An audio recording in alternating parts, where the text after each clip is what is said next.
power or the gift of alkalinity. For short, we call it Go Green. Go Green, baby. What this program is about is energy. If you're going to have energy, you have to understand that there's a delicate balance in your body called the acid-alkaline balance. And I'm sure many of you have heard the term pH many times in your life. But usually you might hear it about a hair product or something of that nature, unless you were studying your body a little bit. But just as your body has to regulate its temperature, ideally at what temperature? 98.6, right? Too much variance either way of that, it affects your health, doesn't it? Your natural body temperature going there. You get up to 104, you got some real serious problems.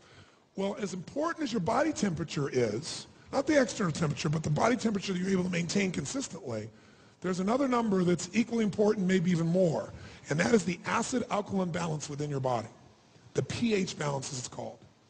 And there's a scale that measures how acidic to how alkaline any substance or environment is. And that scale's right here in front of you, and you can see that scale goes basically from 0, which is burning holes through something, to 14, which is very alkaline. 7 is neutral. Now, all the different parts of your body have a different need for acid or alkalinity, but the vast majority, and the most important one, the blood, has to be slightly alkaline. Slightly alkaline.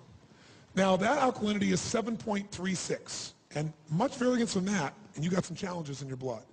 Now, you can measure that directly with tests, but you can also measure your urine, or you can also measure your saliva. They're not as totally accurate as the blood is, but they're things you can easily do. Once you start seeing your pattern, you're going to know what's going on. And if you're in a position where your blood or your urine, saliva is the least accurate, is moving you into the acid stage, you know that your body is starting to break down. Now, when we say acid pH, when you hear that term, acid pH or alkaline pH, technically all it really means is when you're looking at atoms, you've got neutrons, you've got protons, and you've got electrons. All you got to know is when it's acid, it's saturated with protons. When it's alkaline, there's lots of electrons, and those electrons have the impact of creating an environment which oxygen can be very rich. They also are that alkaline environment is what makes those red blood cells have a negative charge that makes them bounce off of each other so they don't stick together, so they flow through your body and you get the oxygen that you need. Also, it's very difficult in a highly oxygenated environment, a non-acid environment, for microorganisms to grow in mass. They stay checked, they stay balanced when you're fully oxygenated. But when your bloodstream gets acid, it's like putting out the pollution and wondering where the rats show up. So alkalinity has got to be a major focus, and it's very easy to get yourself to stay alkaline, but you got to think the power of alkaline, and the short term we have for that is Go Green. If you're overweight, how many of you here have worked out really hard but still can't seem to get those last 10 or 15 pounds or 5 pounds away? How many have had this experience? Raise your hand. Say aye. A lot of people say, oh, it's my metabolism.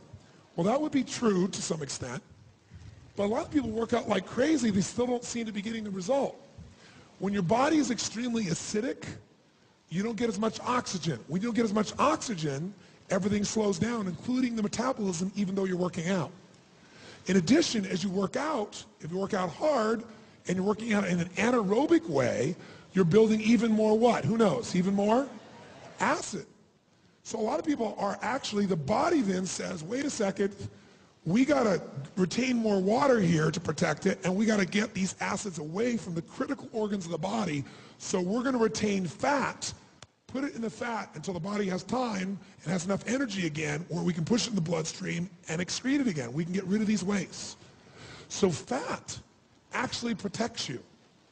A lot of people, by the way, are in much worse shape when they're skinny than when they're fat, when they're toxic, because the people that are overweight very often have more of a buffer to deal with some of those acids.